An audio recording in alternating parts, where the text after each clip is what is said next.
പോത്തുണ്ടി എന്ന് പറയുന്ന മേഖലയിൽ തന്നെയാണ് ചെന്താമര ഉണ്ടായിരുന്നത് എന്നത് തന്നെയാണ് വിവരം. അതിന്റെ അടിസ്ഥാനത്തിലായിരുന്നു ആ പ്രദേശത്ത് വ്യാപകമായ തെരച്ചിൽ നടന്നത്. പോലീസിനോടൊപ്പം തന്നെ നാട്ടുകാരും തെരച്ചിലിന്റെ ഭാഗമാവുകയും ചെയ്തിരുന്നു. അതാണ് ഒരു പരിധിവരെയെങ്കിലും പോലീസിനെയും കുഴക്കിയത്. കാരണം പോലീസിനെ സംബന്ധിച്ചിടത്തോളം പ്രതിയുടെ ആരോഗ്യം സംരക്ഷിക്കേണ്ടതുണ്ട്, പ്രതിയെ ജീവനോടുകൂടി തന്നെ പിടികൂടേണ്ടതുണ്ട്. ഒരു തരത്തിലുമുള്ള അക്രമങ്ങൾക്ക് ഇരയാകാൻ പാടില്ലാത്ത പശ്ചാത്തലമുണ്ട്. അത് ഒരുപക്ഷെ ആ പ്രദേശത്തെ നാട്ടുകാർക്ക് അത്രയും ബോധ്യപ്പെടണം എന്നില്ല.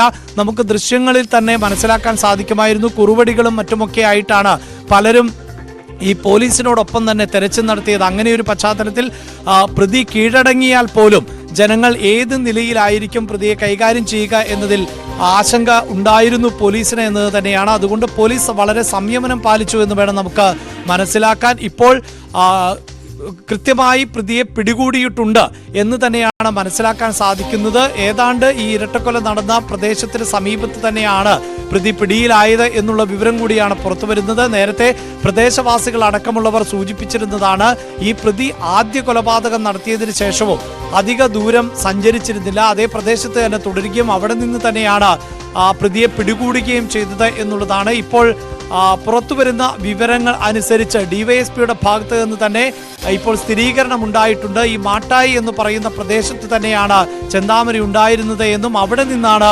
പിടികൂടിയത് എന്നതും അടക്കമുള്ള വിവരങ്ങൾ ആണ് ഇപ്പോൾ പുറത്തുവരുന്നത്. ഒരു പക്ഷേ അല്പസമയത്തിനകം തന്നെ മറ്റ് നടപടിക്രമങ്ങൾ, ഇപ്പോൾ നമുക്കറിയാം സമയമേറെ വൈകിയ പശ്ചാത്തലം കൂടിയാണ്.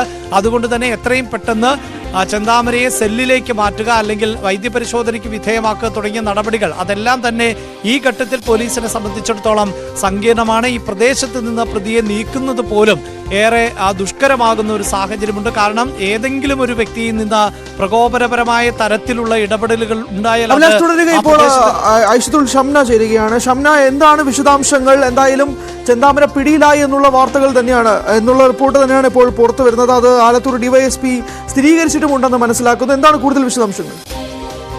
ഹരി, ഈ വ്യാപകമായ തെരച്ചിലിനൊടുവിൽ ഇതാ കൊടും കുറ്റവാളി, നാടിനെ നടുക്കിയ ഇരട്ട കൊലപാതകത്തിലെ പ്രതി പിടിയിലായിരിക്കുന്നു എന്ന ഏറ്റവും പുതിയ വിവരങ്ങളാണ് ഇപ്പോൾ പുറത്തു വരുന്നത്. നേരത്തെ തന്നെ ഒരു 7 മണിയോട് കൂടി തന്നെ ഇയാൾ പോത്തുണ്ടിയിൽ തന്നെ ഉണ്ട്, അതായത് കൊലപാതകം നടത്തിയ മേഖലയിൽ തന്നെ ഉണ്ട്, ആ പ്രദേശത്തെ വനമേഖലയിൽ ഉണ്ട്, മാട്ടായി വനത്തിലുണ്ട് എന്ന തരത്തിലുള്ള വിവരങ്ങൾ പുറത്തു വന്നിരുന്നു. ഈ നാട്ടുകാരും ഒരു പോലീസും ആണ് ഇയാളെ കണ്ടത്. ആ കാര്യത്തിൽ പോലീസ് തന്നെ സ്ഥിരീകരണം തന്നിരുന്നു. അതിനെ തുടർന്ന് തന്നെ ആ മേഖലയിൽ, അതായത് മാട്ടായി വനമേഖലയിൽ പല സംഘങ്ങളായി തിരിഞ്ഞുകൊണ്ടായിരുന്നു ഈ തിരച്ചിൽ പുരോഗമിച്ചിരുന്നത്. അതിനുശേഷം 9:30 കൂടി തന്നെ ഒരു സംഘം പോലീസുകാർ ഇന്നത്തെ തെരച്ചിൽ താൽക്കാലികമായി അവസാനിപ്പിച്ചു എന്ന തരത്തിൽ ഒരു സംഘം പോലീസ് 9:30 കൂടി തന്നെ ഈ വനമേഖലയിൽ ഏകദേശം 4 കിലോമീറ്റർ അകലെ ഈ വനത്തോട് ചേർന്ന് ആണല്ലോ നാട്ടുകാർ ആദ്യമായി കണ്ടതെന്ന് പറയുന്നത്. ഇപ്പോൾ ഈ പിടികൂടിയിരിക്കുന്നത് ഏത് സ്ഥലത്ത് വെച്ചാണ്? പ്രത്യേകിച്ച് ഈ മാട്ടായിലുള്ള സ്ഥലത്ത് ഈ 4 കിലോമീറ്റർ ചുറ്റളവിൽ തന്നെയാണ് ചെന്താമരയെ ഇപ്പോൾ പിടികൂടിയിരിക്കുന്നത് എന്ന് വേണോ മനസ്സിലാക്കാൻ? അതെ ഹരി, മാട്ടായി വനമേഖലയിൽ നിന്ന് തന്നെയാണ് ഇപ്പോൾ പ്രതിയെ പിടികൂടി എന്ന തരത്തിലുള്ള വാർത്തകൾ പുറത്തു വരുന്നത്. ഈ നേരത്തെ സൂചിപ്പിച്ചതുപോലെ ഒരു സംഘം പോലീസുകാർ തെരച്ചിൽ അവസാനിപ്പിച്ച് മടങ്ങിയിരുന്നു. പക്ഷെ അപ്പോഴും ഈ ആലത്തൂർ ഡിവൈഎസ്പിയുടെ നേതൃത്വത്തിലുള്ള പോലീസ് സംഘം തന്നെയാണ് പല ടീമുകളായി, ആ ഒരു സംഘം പല ടീമുകളായി തിരിഞ്ഞാണ് വീണ്ടും തിരച്ചിൽ നടത്തിയത്. ഒപ്പം നാട്ടുകാരുണ്ടായിരുന്നു. നാട്ടുകാരുടെ ഇടപെടൽ ഇക്കാര്യത്തിൽ അത് എടുത്തു പറയേണ്ടതാണ്. കാരണം ആദ്യ ദിവസം മുതൽ തന്നെ ഈ പ്രതിക്കായി അവർ തെരച്ചിലിനായി പോലീസിന്റെ കൂടെ ഉണ്ടായിരുന്നു. ഒരു ജനകീയ തെരച്ചിലായി തന്നെയായിരുന്നു ഇത് മുന്നോട്ട് പോയിരുന്നത്. അങ്ങനെ നാട്ടുകാരുടെയും ഈ ആലത്തൂർ ഡിവൈഎസ്പിയുടെ നേതൃത്വത്തിലുള്ള സംഘവുമാണ് ഈ പ്രതിയെ പിടികൂടിയത്. എന്തായാലും ഏറെ ആശ്വാസകരമായ വാർത്ത, അല്ലെങ്കിൽ ഈ നാട്ടുകാരുടെ ആശങ്കയ്ക്ക് ഇപ്പോൾ ഒടുവിൽ കുടുങ്ങി ചെന്താമര എന്ന് പറയുന്ന ആ ഒരു കൊടും കുറ്റവാളി ഒരു 24 മണിക്കൂറോളം, ഏകദേശം ഒരു 30 മണിക്കൂറിലേക്ക് കടക്കുകയാണ്. അപ്പോൾ ആ ഒടുവിൽ കുടുങ്ങുമ്പോഴേക്കും നാട്ടുകാരുൾപ്പെടെയുള്ള ആളുകൾ, അപ്പോൾ നാട്ടുകാരും പോലീസും സംയുക്തമായിട്ടാണ് തിരച്ചിൽ നടത്തുകയും ചെയ്തത്. നാട്ടുകാരിൽ ചിലർ കണ്ടു എന്ന് മാധ്യമങ്ങളോട് പറയുകയും ചെയ്തു. ആ ഒരു ഘട്ടത്തിൽ പിന്നീട് പോലീസ് തിരച്ചിൽ അവസാനിപ്പിച്ചതായിട്ടാണ് നമ്മൾ അറിയുന്നത്. അത് കഴിഞ്ഞ് കുറച്ച് മിനിറ്റുകൾക്ക് ഉള്ളിൽ തന്നെ പിടികൂടുമ്പോൾ ഇനി എങ്ങനെയായിരിക്കും നടപടികൾ എന്നത് സംബന്ധിച്ച് കാര്യങ്ങളുണ്ട്. മാത്രമല്ല നാട്ടുകാരുടെയും പോലീസും ഉൾപ്പെടെയുള്ളവരുടെ തെരച്ചിൽ കൂടി നടത്തിയാണ്. അപ്പോൾ എങ്ങനെയായിരിക്കാം ഇനി തുടർന്നുള്ള നടപടികൾ എന്നതിൽ മാത്രമല്ല, ഇതുപോലൊരു സൈക്കോ എന്ന് തന്നെ വിളിക്കാൻ പറ്റും ചെന്താമര. അപ്പോൾ പുള്ളിയെ എങ്ങനെയായിരിക്കാം ഇനി തുടർന്നുള്ള നീക്കങ്ങൾ എന്നത് സംബന്ധിച്ചും വ്യക്തമായ ധാരണകൾ വരേണ്ടതുണ്ടല്ലോ. ഹരി, തീർച്ചയായും ഏതാണ്ട് 10 മണിയോടുകൂടിയാണ് ഈ തെരച്ചിൽ അവസാനിപ്പിച്ചു എന്ന നിലയിൽ പോലീസിന്റെ ഭാഗത്ത് നിന്നുണ്ടാകുന്ന പ്രതികരണം പുറത്തു വന്നത്. ഒരുപക്ഷെ മാധ്യമ പ്രവർത്തകർ നമുക്കറിയാം വലിയ തോതിൽ മാധ്യമങ്ങളടക്കം ജാഗ്രത പുലർത്തുകയും ഈ പ്രതികൾക്കായുള്ള തെരച്ചിലിൽ മാധ്യമ സംഘവും കൂടി പങ്കെടുക്കുന്ന ഒരു സാഹചര്യമൊക്കെ ഉണ്ടായിരുന്നു. അവിടെയാണ് നമുക്ക് ഇനി വ്യക്തത കൈവരേണ്ടത്. ഒരുപക്ഷെ നാളെ ഇത് സംബന്ധിച്ചൊരു വാർത്താ സമ്മേളനം തീർച്ചയായും പോലീസിന്റെ ഭാഗത്ത് ഉണ്ടാകും എന്ന് വേണം നമുക്ക് അനുമാനിക്കാൻ. അപ്പോൾ മാത്രമേ ഇതിൽ വ്യക്തത കൈവരികയുള്ളൂ.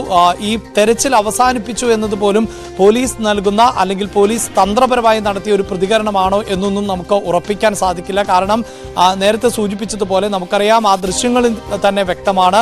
100 കണക്കിന് ആളുകൾ ആയിരുന്നു ആയുധങ്ങളുമൊക്കെ ആയിട്ട് ഈ പ്രതിയെ പിടികൂടുന്നതിന് വേണ്ടി ഇറങ്ങിയത്. അങ്ങനെ ഒരു പക്ഷേ ആ ജനക്കൂട്ടത്തിനിടയിൽ പെട്ടുപോയാൽ അത് പോലീസിനെ സംബന്ധിച്ചിടത്തോളം വലിയ പ്രതിസന്ധി സൃഷ്ടിക്കുന്ന ഒരു പശ്ചാത്തലം കൂടി ഉണ്ടായിരുന്നു. ഒരു പക്ഷേ ആ ജനക്കൂട്ടത്തെ പിരിച്ചുവിടുന്നതിന് വേണ്ടി ആയിരുന്നിരിക്കാം ഇത്തരത്തിൽ തെരച്ചിൽ അവസാനിപ്പിച്ചു എന്ന് പോലീസ് പുറത്തേക്ക് നിർദ്ദേശം നൽകിയത്. അതിനുശേഷം ഇപ്പോൾ പലതരത്തിലുള്ള റിപ്പോർട്ടുകളാണ് പുറത്തു വരുന്നത്. പോലീസിന്റെ ഭാഗത്ത് നിന്ന് ഔദ്യോഗികമായ ഒരു സ്ഥിരീകരണം ഉണ്ടാകുന്നതുവരെ നമുക്ക് സൂചനകൾ മാത്രമേ പ്രേക്ഷകരുമായി പങ്കുവെക്കാൻ സാധിക്കുകയുള്ളൂ. ഈ തെരച്ചിൽ അവസാനിപ്പിച്ച് മടങ്ങുമ്പോഴാണ് പ്രതിയെ പിടികൂടാൻ സാധിച്ചത് എന്ന തരത്തിലൊക്കെ റിപ്പോർട്ടുകളുണ്ട്. പക്ഷേ ഒരു കാര്യം ഉറപ്പാണ് ഹരി, അതായത് 4 കിലോമീറ്റർ ചുറ്റളവിനുള്ളിൽ ഈ പ്രതി ഉണ്ട് എങ്കിൽ തീർച്ചയായും പോലീസിനെ സംബന്ധിച്ചിടത്തോളം ഔദ്യോഗികമായി അവരുടെ തെരച്ചിൽ അവസാനിപ്പിക്കുകയില്ല. മറിച്ച് കൃത്യമായി വല വിരിച്ച് അവർ കാത്തിരിക്കും. മാത്രവുമല്ല, ഈ പ്രതിയെ സംബന്ധിച്ചിടത്തോളം അദ്ദേഹം ഒരു സൈക്കോ ആണ്. സ്വാഭാവികമായും വലിയ ആൾക്കൂട്ടമുണ്ട് എങ്കിൽ എവിടെയാണോ ഒളിച്ചിരിക്കുന്നത് അവിടെ നിന്ന് അയാൾ നീങ്ങുവാനുള്ള സാധ്യത കുറവായിരുന്നു. അതേസമയം പുലർച്ചെ കൂടുതൽ വെളിച്ചം വരുന്ന സമയത്ത് അയാളെ പിടികൂടാനും സാധിക്കും. അങ്ങനെ പോലീസ് ആളുകളെ ഒഴിപ്പിച്ചിട്ടുണ്ടാകാം. കാരണം ആൾക്കൂട്ടത്തിന്റെ കയ്യിൽ ലഭിച്ചാൽ പോലീസിനെ സംബന്ധിച്ചിടത്തോളം എങ്ങനെയായിരിക്കും ഇയാളെ ലഭിക്കുക എന്നത് വ്യക്തമല്ല. മാത്രമല്ല, ഇത്രയും വലിയ ആൾക്കൂട്ടം ഉണ്ടാകുമ്പോൾ പ്രതിയുടെ ഭാഗത്ത് നിന്ന് എങ്ങനെയുള്ള സമീപനം ഉണ്ടാകും? ഒരുപക്ഷെ ആത്മഹത്യക്കോ ഒക്കെ ശ്രമിക്കുവാനുള്ള സാധ്യതയുണ്ട്. അങ്ങനെയെങ്കിൽ എല്ലാം പോലീസ് വലിയ തോതിലുള്ള പഴികേൽക്കലിന് കാരണക്കാരായി മാറുമായിരുന്നു. അതുകൊണ്ട് തന്നെ ആയിരുന്നിരിക്കാം തെരച്ചിൽ അവസാനിപ്പിച്ചു എന്നൊരു സന്ദേശം നേരത്തെ പോലീസിന്റെ ഭാഗത്ത് നിന്നുണ്ടാകുന്നത്. അതോടുകൂടിയാണ് പ്രദേശവാസികളിൽ പലരും അവിടെ നിന്ന് മാറിയത് എന്നാണ് നമുക്ക് മനസ്സിലാക്കാൻ സാധിക്കുന്നത്. മാത്രമല്ല, മാധ്യമങ്ങളെയും അവിടെ നിന്ന് മാറ്റി നിർത്തേണ്ടത് പോലീസിന്റെ. പ്രതിയുമായി പോലീസ് സംഘം നെന്മാറ സ്റ്റേഷനിലേക്ക് പുറപ്പെടുകയാണ്. അതിൽ ഇപ്പോൾ പോലീസ് സംഘം പ്രതിയുമായി നെന്മാറ സ്റ്റേഷനിലേക്ക് പോവുകയാണ്. ആ ഒരു യാത്രയിലേക്ക് തന്നെയാണ് പോകുന്നത്. നാട്ടുകാർ പ്രത്യേകിച്ച് നെന്മാറ സ്റ്റേഷനിലേക്കും ഒത്തുകൂടാനുള്ള സാഹചര്യം തന്നെയാണ് കാണുന്നത് അഭിലാഷ്. അപ്പൊ അങ്ങനെയാണെങ്കിൽ ഒരു സംഘർഷ സാധ്യതയിലേക്ക് കാര്യങ്ങൾ മാറുമോ? നമുക്ക് ഇപ്പോൾ ഒരു പക്ഷേ നെന്മാറ സ്റ്റേഷനിലേക്ക് തന്നെ പ്രതിയെ എത്തിക്കണമെന്നില്ല. അതാണ് ഞാൻ നേരത്തെ സൂചിപ്പിച്ചത്. ഇപ്പോൾ നെന്മാറ സ്റ്റേഷനിലേക്കാണ് എത്തിക്കുന്നത് എങ്കിൽ തീർച്ചയായും കൃത്യമായ സുരക്ഷാ സംവിധാനങ്ങളോടുകൂടി തന്നെ ആണ് പ്രതിയെ എത്തിക്കുകയുള്ളൂ. പക്ഷേ പോലീസിനെ സംബന്ധിച്ചിടത്തോളം വിവേചനാധികാരം ഉണ്ട്. അവർക്ക് ഒരു പക്ഷേ സംഘർഷ സാധ്യതയുണ്ട് എങ്കിൽ, ആൾക്കൂട്ടം അക്രമാസക്തരാകാൻ സാധ്യതയുണ്ട് എങ്കിൽ അവിടെ നിന്ന് മറ്റൊരിടത്തേക്ക് മാറ്റുവാനൊക്കെ പോലീസിന് സാധിക്കും. പക്ഷേ ഇപ്പോൾ നമുക്ക് ലഭിക്കുന്ന വിവരങ്ങൾ അനുസരിച്ച് തീർച്ചയായും നെന്മാറ സ്റ്റേഷനിലേക്ക് തന്നെ ആയിരിക്കണം പ്രതിയെ കൊണ്ടുവരുന്നത്. അതിനുവേണ്ടിയുള്ള ശ്രമങ്ങൾ നടക്കുന്നു എന്നാണ് മനസ്സിലാക്കാൻ സാധിക്കുന്നത്. എന്തായാലും അല്പസമയത്തിനകം തന്നെ പ്രതിയെ എത്തിക്കുവാനുള്ള സാധ്യതയുണ്ട്. ഇപ്പോൾ പ്രതി രഹസ്യ കേന്ദ്രത്തിൽ തന്നെയാണ്. അതാണ് നമ്മൾ നേരത്തെ സൂചിപ്പിച്ചത്. നമ്മൾ പറയുന്നത് പോലെ അത്ര എളുപ്പമല്ല പോലീസിനെ ഈ കേസ് കൈകാര്യം ചെയ്യുക എന്നത്. മാത്രവുമല്ല, നേരത്തെ പ്രതി ഒരു കുലക്കുറ്റം ചെയ്യുകയും അതിൽ നിന്ന് ജാമ്യത്തിലിറങ്ങിയ ഘട്ടത്തിൽ ആണ് പകയുടെ അടിസ്ഥാനത്തിൽ ഒരേ കുടുംബത്തിൽ തന്നെ മറ്റു 2 പേരെ കൂടി കൊലപ്പെടുത്തുകയും ചെയ്തത്. അത് വലിയ